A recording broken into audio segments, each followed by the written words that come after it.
នេះគឺជាសារដាស់តឿនទៅដល់បងប្អូនទាំងអស់ដែលចិញ្ចឹមសត្វបងប្អូនបាទសត្វខ្លះវាពេលវាកពុលមុខវាមិនស្គាល់យើងទេបាទវាអាចខំវាអាចសម្លាប់យើងបានបាទអញ្ចឹងបងប្អូនសូមប្រយ័ត្នតិចទៅរាល់ការចិញ្ចឹមសត្វពិសេសសត្វដែលមានទំហំធំដូចជាឆ្កែដូចជាឆ្មាបងប្អូនណាពស់អីជាដើមបងប្អូនខ្លះគាត់ចូលចិត្តចិញ្ចឹមពស់ទៅ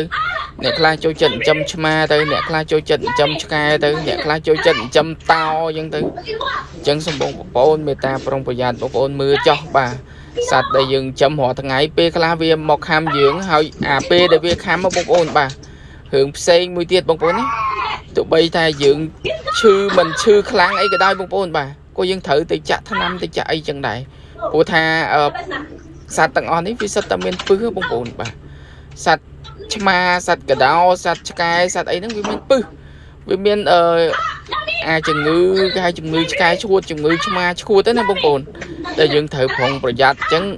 បងប្អូនមើលនេះគឺជាឧទាហរណ៍បងប្អូនណាបាទសូមប្រយ័ត្នទាំងអស់គ្នា